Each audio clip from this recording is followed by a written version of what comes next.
So, everyone has a hero, don't they? Someone you can look up to. And so at the moment, I have a hero, and his name's Nehemiah. He's in the Bible, obviously. Graham and I have been studying his book. It's taken us actually 2 months to study it. There's so much in it. It reads like a novel. It's full of practical wisdom for many of today's complex issues. And we read it to gain wisdom. We read it to gain direction. So Nehemiah is an example of how to deal with difficult people. We always find, we come across those in our lives, don't we? And he's an inspiration for us to set goals and then work hard to make them a reality. Now, I don't have one scripture for you today. It's the whole book of Nehemiah, and we don't have time to read it all now. But I would encourage you to read this book. It's only 13 chapters long. I promise you it will impact you. So Nehemiah has many characteristics that we could follow. He's a prayerful man. He's an excellent planner. He leads by example. He's wise, and he thinks before he acts, and he's not swayed by circumstances. Now, when I was preparing this message on Nehemiah, I had a look on the internet, like we all do, to see what other people said about him. Oh, yeah.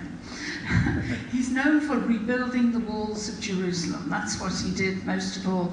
But everybody then makes that a picture of broken lives being repaired. But I didn't see that. I saw a man who had a vision and a mission, who was single-minded in his devotion to God and to the work he'd been sent to do, who persevered despite the difficulties and succeeded in his task. This is what I want to look at today. Perseverance and dedication to the job we have been given to do. As Christians, we've all got a job to spread the gospel, and some of us do things within the church as well. But we need to have perseverance and dedication. So let's start with Nehemiah. There's so much we can learn from him. At the very beginning, we find him as a cupbearer to King Artaxerxes in Susa in Persia. A cupbearer was considered to be a very high position because of the direct access he had to the king and the queen. He's a man of wisdom, discernment. His position shows his ability to lead and direct, and he must have been very well liked by the king. Nehemiah was a man of God. He served the king, became the cupbearer to the king. He served him, but he did not worship him. God destined Nehemiah for this position. He was chosen by God to help the Jewish people. After being destroyed, the temple in Jerusalem had now been rebuilt, but there were many things that were not right. They were not worshipping in the temple, and there were great big holes in the wall.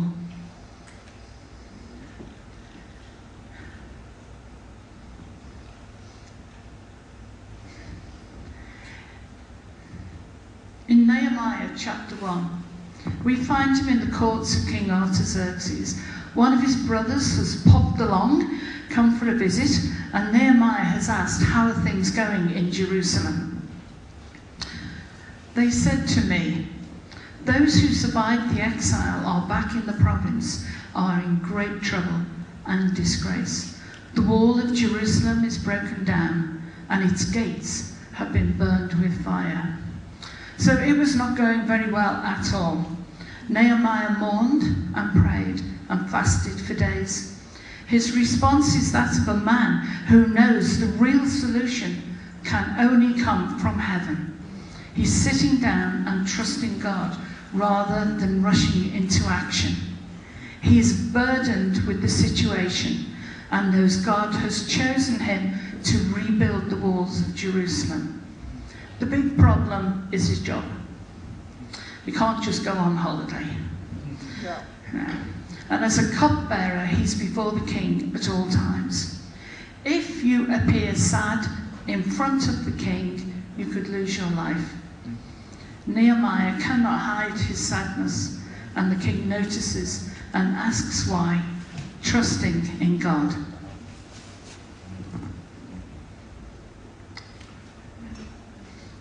But I said to the king, may the king live forever. Why should my face not look sad when the city where my fathers are buried lies in ruins and its gates have been destroyed by fire? The king asks, how can I help?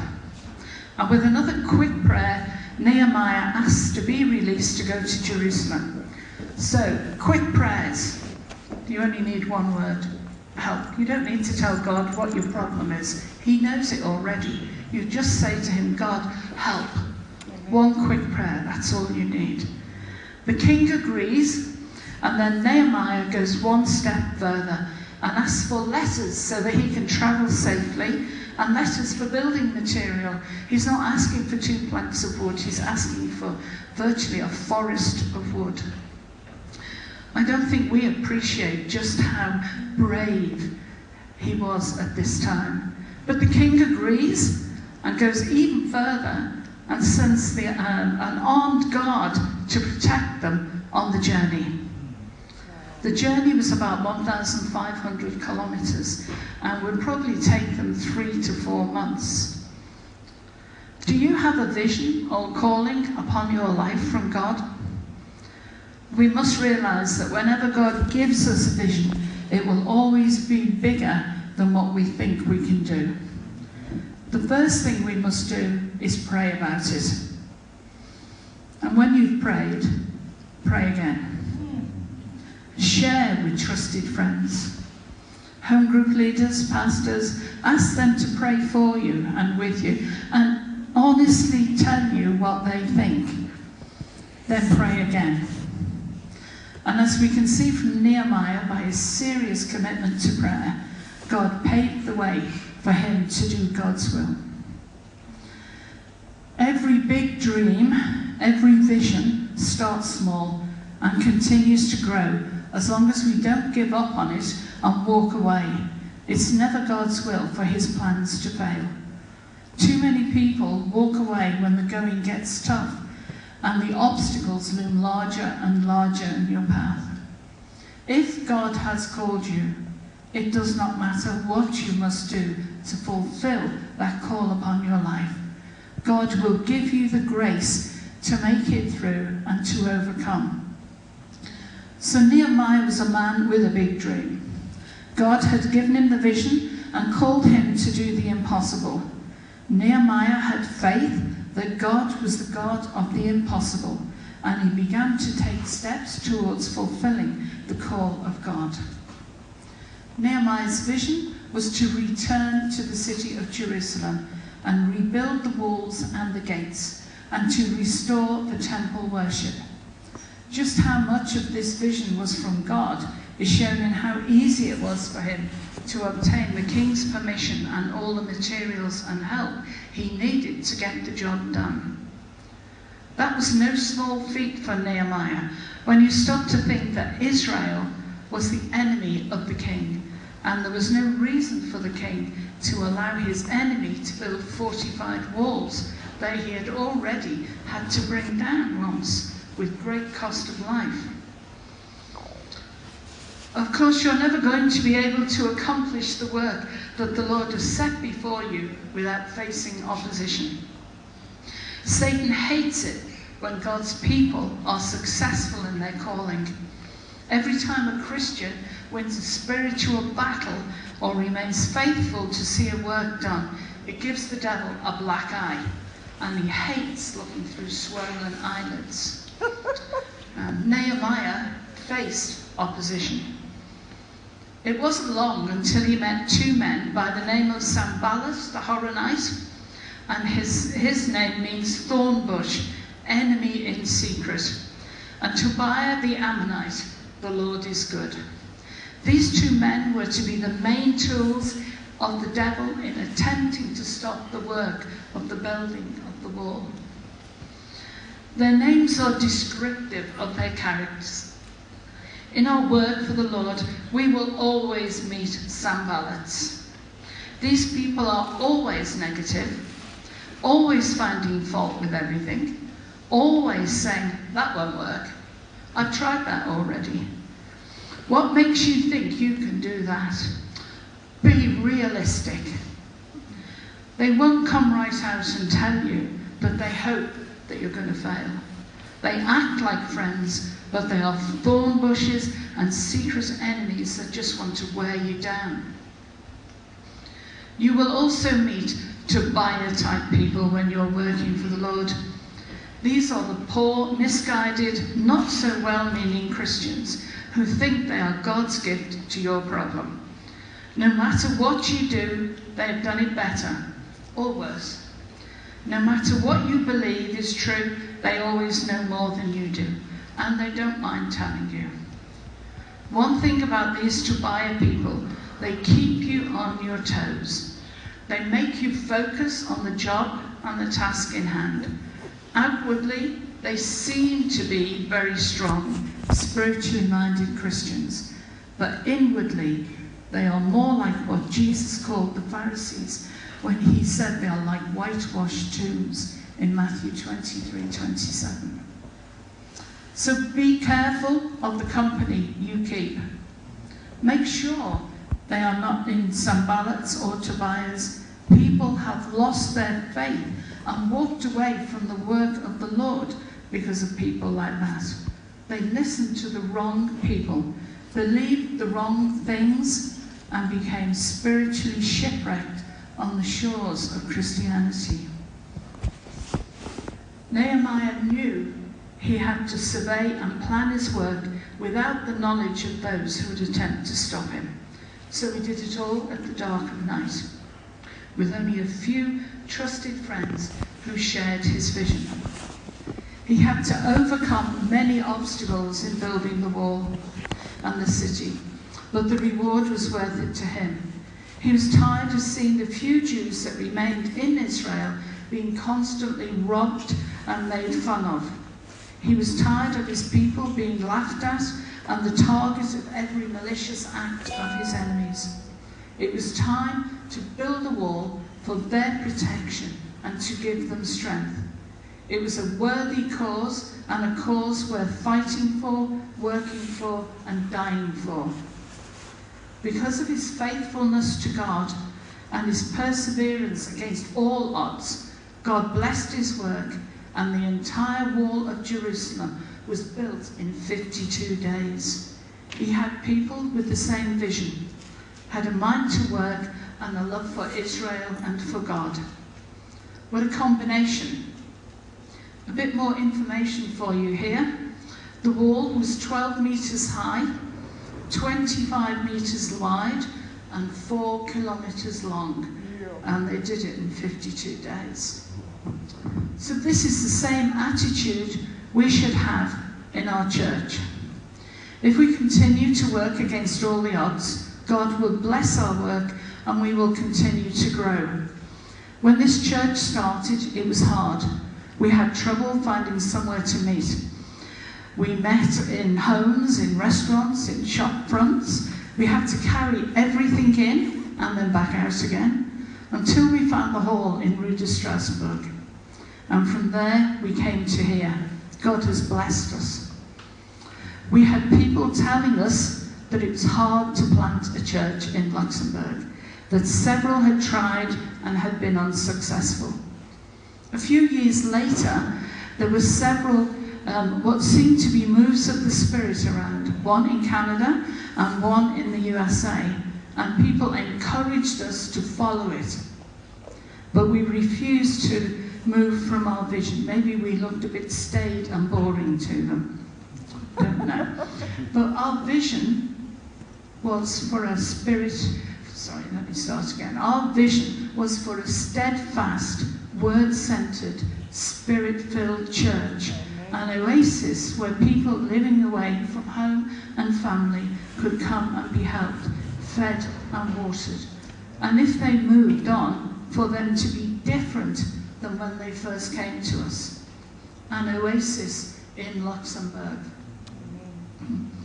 God's timetable is not our timetable, but I believe his dream and vision for our church is even greater than ours, and his timetable is shorter than we can dream right now.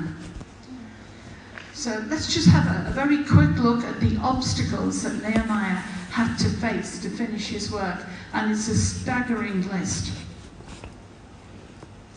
So Nehemiah 2:19, his friends, Sanballat and Tobiah, and another new friend, Geshem the Arab, were making fun of him and accusing him of rebelling against the king.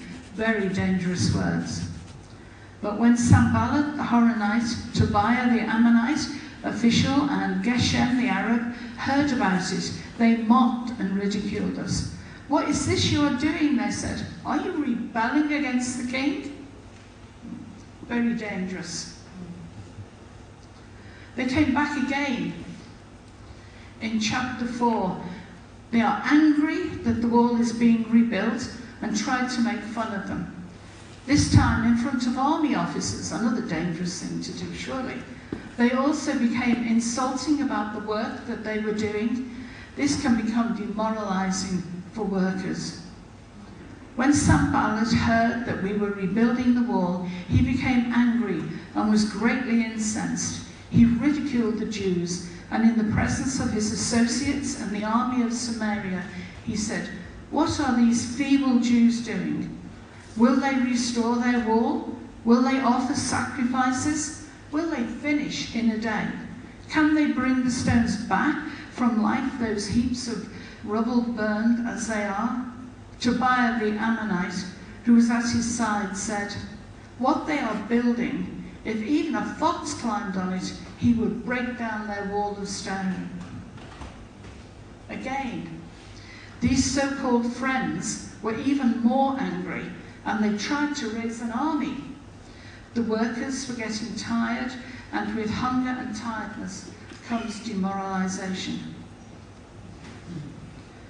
But when Sanballat, Tobiah, the Arabs, the Ammonites, and the men of Ashdod heard that the repairs to Jerusalem's walls had gone ahead and that the gaps were being closed, they were very angry. They all plotted to come together and fight against Jerusalem and stir up trouble. But we prayed to our God and posted a guard day and night to meet this threat. Meanwhile, the people in Judah said, "The strength of the labourers is giving out, and there is so much rubble that we cannot rebuild the wall." Also, our enemies said, "Before they know it or see us, we'll be right there among them, and we'll kill them and put an end to the work." Then the Jews who lived near them came and told us 10 times over, "Wherever you turn, they will attack us." These so-called friends also tried to trick Nehemiah into coming outside the city. But Nehemiah would not go. His wisdom saved the day.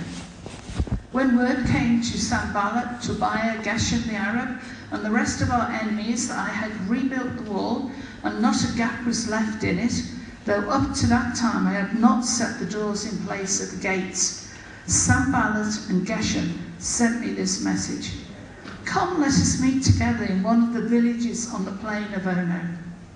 But they were scheming to harm me, so I sent messengers to them with this reply: "I am carrying on a great project and cannot go down. Why should the work stop while I leave it and go down to you?" 4 times they sent this message, and each time I gave them the same answer. Again they tried, this time with blackmail, telling lies that Nehemiah was going to set himself up as king. These are very dangerous things to say in a time where the king is absolute. But Nehemiah and the people he led continued to repair the wall. He led by example. Then the 5th time, Sanballat sent his aide to me with the same message. And in his hand was an unsealed letter in which was written, "It is reported among the nations, and Geshem says it's true, that you and the Jews are plotting to revolt. Therefore you are building the wall. Moreover, according to those reports, you are about to become their king, and have even appointed prophets to make this proclamation that about you in Jerusalem, there is a king living in Judah. Now this report will get back to the king, so come, let us confer." I sent him this reply: "Nothing like you are saying is happening. You are just making it up out of your head." They were all trying to frighten us, thinking their hands will get too weak for the work and it will not be completed. But I prayed, "Now strengthen our hands." Through it all, Nehemiah remained faithful. Through it all, he just kept on working. And in the end, he won, and he overcame, and he built the walls, and Israel was on its way to being the nation that God had called it to be. Because of the faith and perseverance of one man, Israel came out of captivity and returned home once again. So the wall for us is symbolic. Has God given you a wall to build? Is that wall too great for you to deal with? And are the Sanballats and Tobiahs of this world already laughing at you? If God has called you, given you a vision, never give up. Never quit. Just keep on working. God will make you victorious. God has not changed. The same God that delivered Israel and helped Nehemiah rebuild the wall is the same God who promises to bring you through victorious, and he has never failed to bring his dreams and plans to pass. Maybe you're not building a wall, but maybe you have a wall in front of you that you cannot pull down, that is stopping you from moving forward with God. Maybe your family or your job is in a mess, issues with your children, and you can't see how it is all going to be resolved. I love that word, resolved. You don't have to tell God your problems. You just ask him to resolve them for you. Ask God to resolve your issues. Don't tell him what to do. He always has a better way than you. But keep on. Keep working. Keep praying. Don't give up. Keep the faith. That is the most important thing. Keep the faith. Hold on to the vision. Keep answering the call of God, and watch God's faithfulness restore your life. I want to finish with a quote from another of my heroes. His name is William Carey. He lived in the 18th century, and he spent 40 years in India, and he translated the Bible into 6 different Indian languages. One of his most famous quotes is this: "Expect great things from God. Attempt great things for God."